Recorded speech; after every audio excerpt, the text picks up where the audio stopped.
Selamat pagi dari Embung Brotowijaya Karangnangka. Kami laporkan situasi terkini ini di sebelah selatan, ramai sekali parkir dan jogging ria ini di seputaran Embung, terutama didominasi oleh ibu-ibu. Dari pagi karena cuaca cukup cerah pagi hari ini, Gunung Slamet terlihat dengan jelas. Demikian laporan terkini dari Embung Brotowijaya Karangnangka, Kedung Pandang, Banyumas. Ya, saya di lokasi Embung menunggu rekan-rekan yang lain.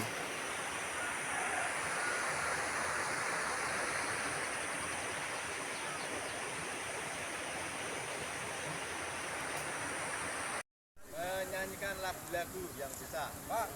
Santri sebelahnya, Pak. Menyanyikan lagu-lagu yang bisa, Pak. Santri sebelahnya, Pak.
Apel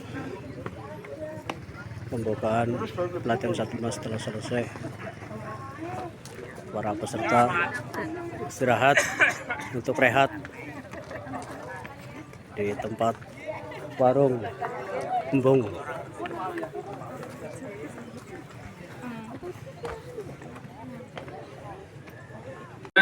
Di dalam kebencanaan ada dua, ada bencana alam dan bencana non alam. Kalau bencana alam itu seperti banjir, gempa bumi, mungkin ada angin ribut, ada longsor. Kalau non alam, kita sudah mengalami semua di Indonesia, kemarin seluruh dunia, bahwa ada COVID-19. Atau bisa juga kebencanaan yang dilakukan oleh masyarakat karena akibat ulah masyarakat. Contohnya ada kebakaran. Kebakaran tidak hanya rumah, mungkin ada hutan dan segala macam. Itu adalah namanya bencana sosial. Jadi bencana ada dua, bencana alam dan bencana sosial. Secara singkat, Linmas adalah organisasi atau satuan yang berasal dari masyarakat, dibentuk oleh pemerintah desa dan bertujuan melindungi masyarakat dari bencana alam maupun gangguan ketertiban umum. Oke, bisa direct, Mas. Oke, kalau kita lihat dari Undang-Undang 24 tahun 2007, apa sih itu bencana? Jadi bencana adalah peristiwa atau rangkaian peristiwa yang mengancam serta mengganggu kehidupan dan penghidupan masyarakat itu sendiri, baik yang disebabkan oleh dari faktor alam, faktor non alam, maupun dari faktor manusia itu sendiri. Tadi sudah diberi contoh apa sih faktor alam itu, misalnya seperti ada letusan gunung api, lalu banjir dan tanah longsor, itu adalah dari faktor alam. Lalu faktor non alam, contohnya tadi sudah disebutkan juga seperti bencana wabah penyakit atau COVID-19. Dan yang terakhir adalah faktor manusia, itu contohnya seperti kerusuhan atau konflik antar masyarakat, sehingga mengakibatkan timbulnya korban jiwa, baik itu manusia, kerusakan lingkungan, kerugian harta benda, serta dampak psikologis. Nah, Dalam bencana itu terjadi karena adanya pertemuan antara bahaya, kerentanan, dan risiko bahaya. Jadi contohnya seperti ini Bapak Ibu. Misal kita tinggal di pinggir kali misalnya, di pinggir sungai, itu pasti ancaman bahaya banjir. Lalu di pinggir aliran sungai tersebut tumpukan sampahnya sangat banyak sekali. Itu akan meningkatkan kerentanan dan resiko bahaya banjir akan meningkat. Dan ada pemicunya. Jadi ketika ada hujan deras selama 3 jam lebih, maka risiko bahaya banjir itu akan besar dan potensi bencana banjir akan semakin besar. Itu. Selamat siang. Yang terhormat Bapak Kepala Desa beserta perangkatnya, yang terhormat dari Asitrantip, mungkin perwakilan dari kecamatan, yang terhormat Bapak Babinsa, yang terhormat Bapak Babinkan Dimas, dan juga yang saya banggakan rekan-rekan Linmas Desa Karangnangka, Kecamatan Gedung Bandeng. Mohon izin, di sini saya tidak menggurui, tapi apa yang sudah saya dapatkan akan saya sampaikan di siang hari ini. Yang akan saya sampaikan yaitu mengenai chainsaw, atau nanti di balik slide ini ada perkenalan. Ini chainsaw dan gergaji mesin. Next, Bang.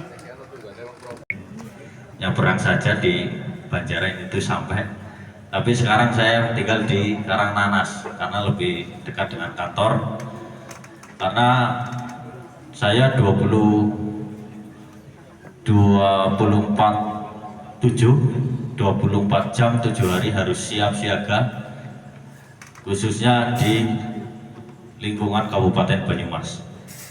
Pengalaman saya dari Pramukaan, dari Kuarang Purwokerto Barat, DKR Sokaraja, saya dulu di Pencinta Alam juga, Yusuf Pencinta Alam, Satgas Karna Purwokerto Selatan, Karang Taruna Desa Kutasari, Brigade Siaga Bencana Rumah Sakit Margono. Sebelum saya di BPBD, saya di Margono, lalu di SAR Banyumas, di Pusdalop PB sebagai operator pengendali lapangan, instruktur sangat tangguh bencana. Itu adalah Pramuka BPBD Kabupaten Banyumas, dan juga sekarang jabatan saya di Pranata Pencarian dan Pertolongan Pemula.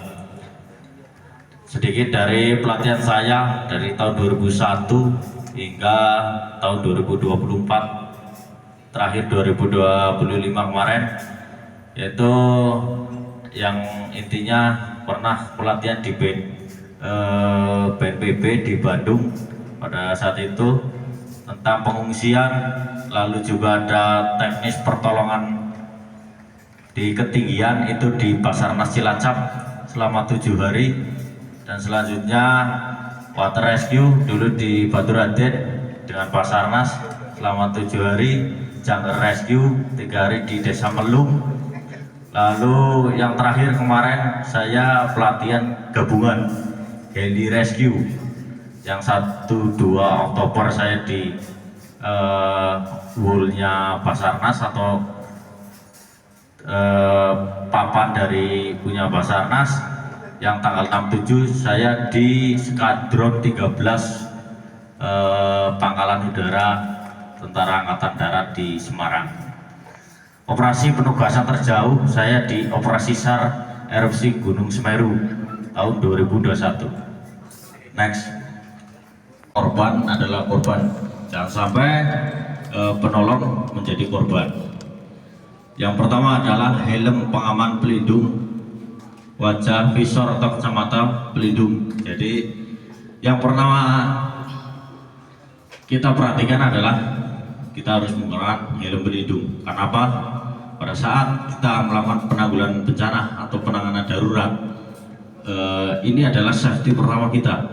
Lindungi kepala kita dari bahaya benturan, atau mungkin ketika kita sedang nyenso bisa jadi ranting yang di atas di sensor teman kita menjatuhi kita. Jangan sampai tempurung kepala kita terkena dari pohon tersebut. Lalu kacamata pada saat nyenso itu percikan dari gergajian itu biasanya sampai ke mata, jadi kelilipan lah ya bahasa sini. Lalu pelindung pendengaran atau sumbatan ini kalau misalkan alat kita itu yang bising, karena akan membuat pendengaran kita menjadi kurang baik nantinya. Dan perlu diketahui penggunaan senso itu termasuk dalam sarung tangan. Karena apa? Biasanya senso itu ada getaran. Ketika tangan kita tidak kuat, akhirnya lepas, akhirnya gergaji itu mengenai ke kaki kita, lepas dari genggaman kita. Pakaian kerja, jadi pakaian kerja itu baju itu harus panjang, celana panjang, terus juga memakai sepatu boot atau menggunakan PDL. Jangan sampai kita melakukan penanganan itu nyeker, Pak. Ya seperti itu, banyak kejadian ibaratnya saking menggebu-gebunya ingin membantu, tapi orang tersebut malah cilaka. Dan sampai itu, Pak. Next, chainsaw apa ya? Nah, kalau bahasa Indonesianya gergaji mesin. Ini kita buka isiannya apa ya? Ini. Nah, yang pertama kita pastikan rantai itu tajam. Nah, rantai ini setelah kita pakai atau tidak dipergunakan, minimal kalau tidak dipergunakan seminggu sekali kita asah. Asahnya dengan kikirnya ada berapa? Ada yang tahu? Kikir bulat dan segitiga, ada dua jenis. Nah, yang untuk yang bulat itu di bagian mata besok. Mata besok.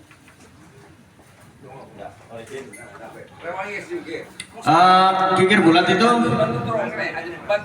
sana Pak, mau di sini, bawahnya ada di sini. Ya. Nah, kikir bulat itu di bagian sini, Pak. Mata-mata ini. Mata sensor. Yang bulat di sini, bagian yang ini. Jangan kena rantai kan? Iya, ini kan ada sobekannya ini, kayak pisau. Nah, ini di sini ya. Ya, sesuaikan dengan matanya, itu arahnya kemana.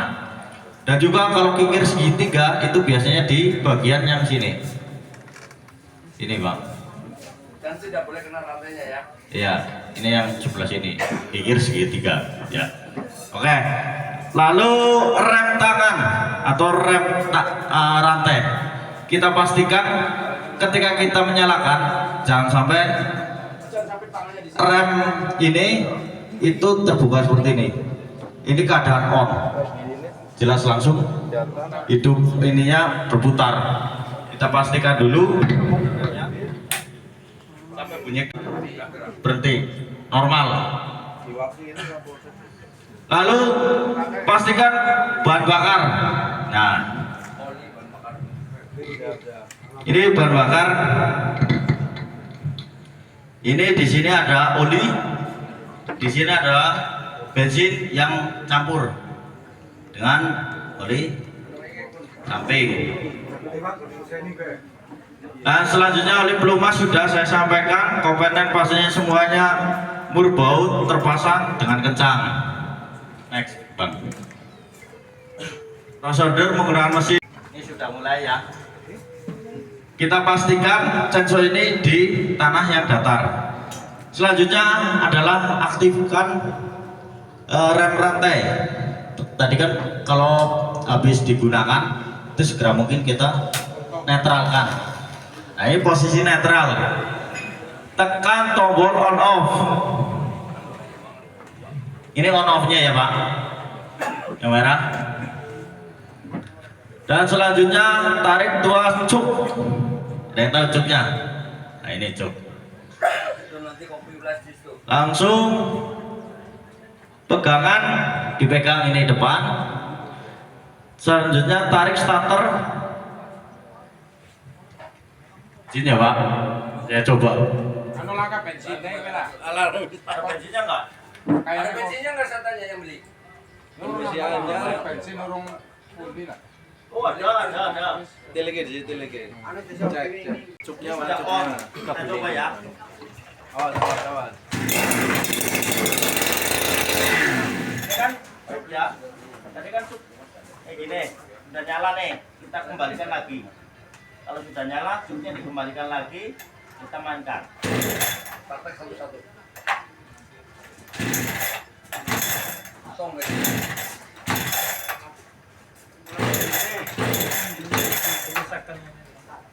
Ada bensin nih ya.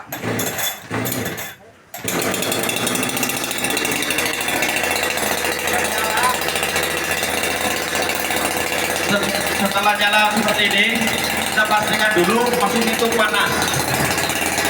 Setelah panas, yang akan dipergunakan rem dari rantai ini kita tarik.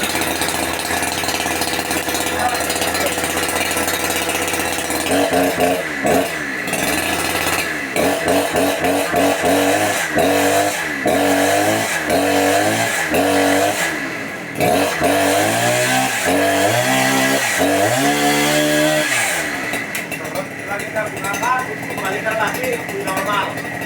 Habis itu kita matikan.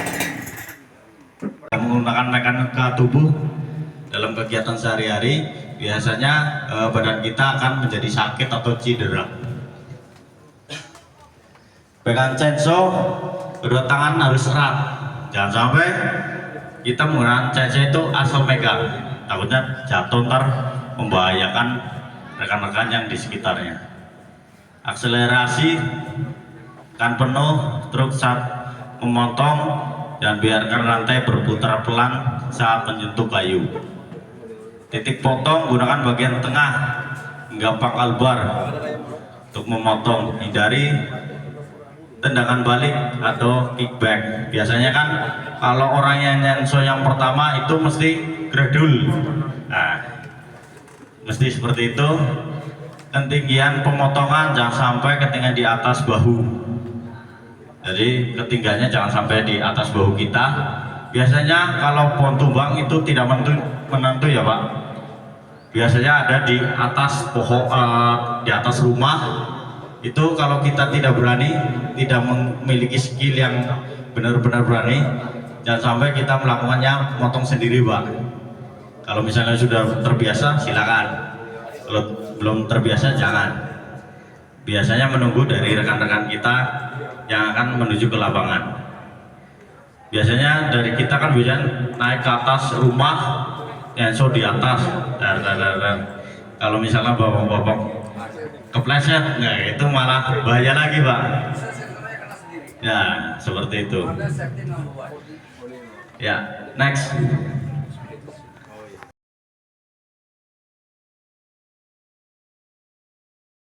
Memindahkan selalu bawa chainsaw dengan rem rantai aktif, pelindung rantai terpasang. Jika sudah tidak lagi, lalu kita pasang lagi pelindung barnya. Nah itu. Next. Jadi langsung kita praktek, mohon izin. Ada kayunya. Saat jalan Aji Barang menuju ke Pangon itu tertutup pohon karena longsoran. Kami ke lokasi itu antrian macetnya cukup panjang. Kita membawa chainsaw yang besar, kita bawa lari seperti itu Pak. Karena jangan sampai terlalu panjang nanti lalu lintasnya tersendat Pak. Jadi kita harus bisa membaca perkiraan waktu dan juga kondisi lingkungan sekitar. Jadi perhatikan on off-nya. On off.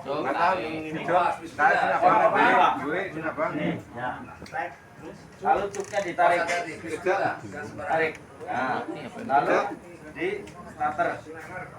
Kaki satu ke sini. Nah. Tarik. Tarik.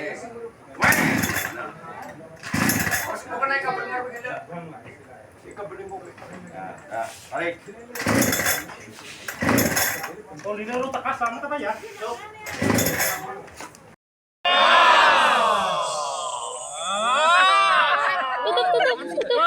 kameranya. Nah.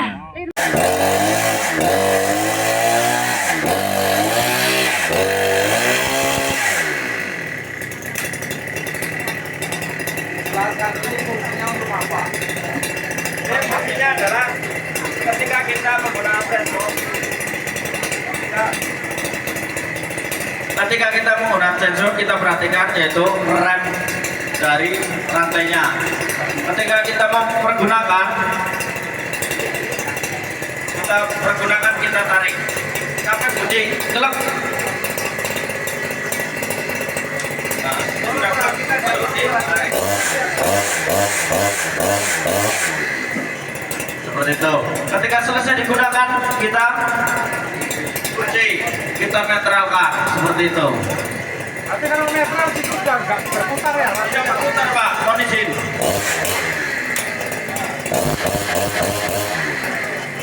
Tidak berputar. Ya, ini pelatihan akan praktek menggunakan sensor oleh narasumber dari BPBD. Ini dari rekan-rekan Satlantas akan menuju lokasi pelatihan untuk menebang pohon di pinggir jalan. Akan dipandu oleh BPBD. Rame-rame menuju lokasi.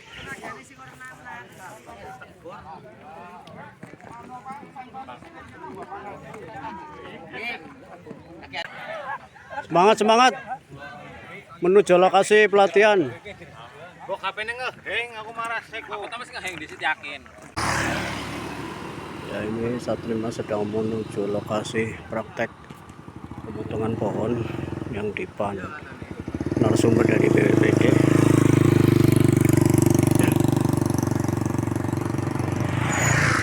Bersama Pemdes dan Satpol PP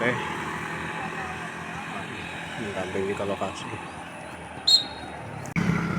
Ya, semangat menuju lokasi latihan.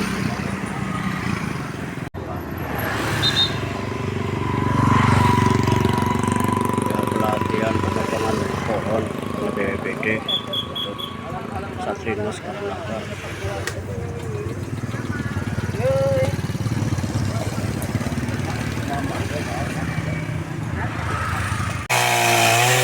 Praktek pemotongan pohon BPBD latihan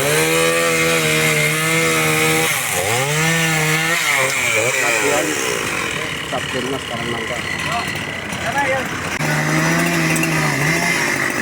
Hati lebih atas.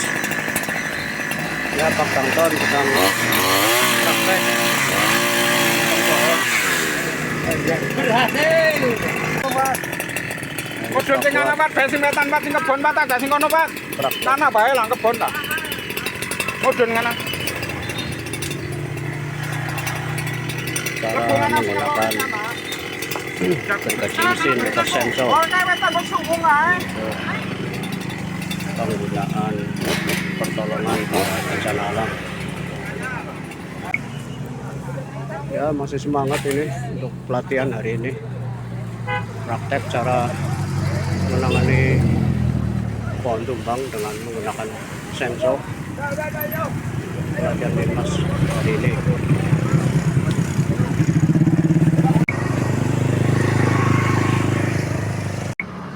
Ya, habis praktek pelatihan pemotongan pohon, kembali lagi ke posko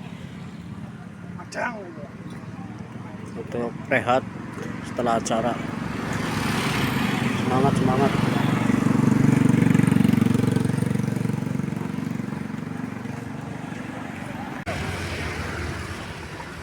Saatnya rehat. Semangat. Habis pelatihan menuju ke posko untuk rehat. Ayo, tetap semangat ayo. Video ya.